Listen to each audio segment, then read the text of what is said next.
En el Antiguo Testamento en Génesis 14 se hacía referencia al sumo sacerdote Melquisedec, y digo se hacía porque ese capítulo 14 originalmente contenía 40 versículos. Le fueron sustraídos 16 versículos en donde se trata del ministerio de Melquisedec, esto lo explico en otro vídeo. Lo que tratan estos versículos acerca del ministerio de Melquisedec. En ese vídeo explico a detalle cada versículo que le fue arrebatado al Génesis 14 de la Biblia acerca de Melquisedec. Al final de mi exposición expreso mis dudas y mi desconcierto del por qué aparece Melquisedec en la era antidiluviana y al final del capítulo aparece en la época postdiluvio ministrando al profeta Abraham. Ahora, tras mi investigación he dado con el clavo. He descubierto la razón por la cual Melquisedec estuvo en la era antidiluviana ministrando a su pueblo en Salem y después estuvo en la era postdiluvio en la época de Abraham. Es de suponer que si Melquisedec estuvo en los años finales de la era antidiluviana y en los años en que se inició la era postdiluvio debe haber vivido muchísimos años. En los versículos de Génesis 14 que le arrebataron a la Biblia se menciona que Melquisedec ministró a su pueblo en Salem ya que era su rey. La gente era malvada y cometía toda clase de abominaciones, pero debido al ministerio de Melquisedec la gente se arrepintió y fueron trasladados y llevados al cielo. Y buscaron la ciudad de Enoc que previamente había sido trasladada como dice en TJS del Génesis 14.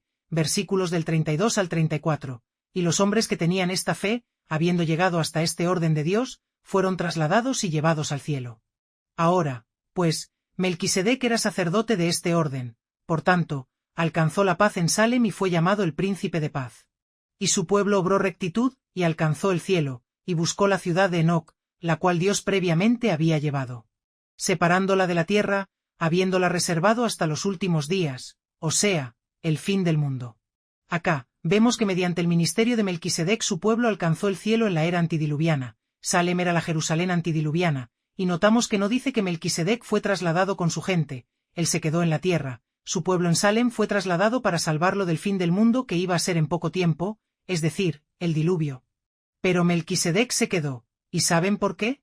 Porque Melquisedec se iba a montar en el arca de Noé, y de esta forma se iba a salvar del fin del mundo, con una salvación temporal, ya que Melquisedec era el mismo Sem.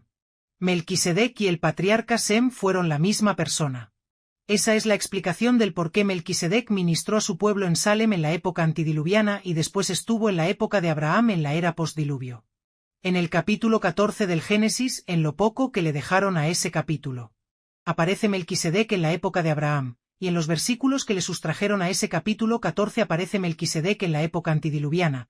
Yo me rascaba la cabeza pensando cómo fue que apareció Melquisedec otra vez en la época postdiluvio, ya que pensaba que él había sido trasladado junto a su pueblo en la época antidiluviana. Pero ahora entiendo perfectamente este misterio, Melquisedec no fue trasladado, solo su pueblo. En las antiguas tradiciones judías a menudo se considera a Melquisedec como Sem, el hijo de Noé. Melquisedec era un título que significa rey de justicia. La herencia dada a Sem incluía la tierra de Salem. Melquisedec aparece en las escrituras como el rey de Salem, gobernando en esa zona. Sem, de acuerdo con la revelación moderna, reinó en justicia y el sacerdocio descendió por medio de él. Melquisedec aparece en escena con un título que significa rey de justicia. Sem era el gran sumo sacerdote de su época.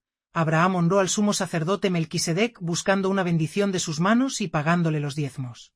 Abraham sigue a Sem en el orden patriarcal del sacerdocio y ciertamente habría recibido de él esta autoridad, pero en Doctrina y Convenios 84, versículos 5 al 27 dice que Abraham recibió el sacerdocio de manos de Melquisedec.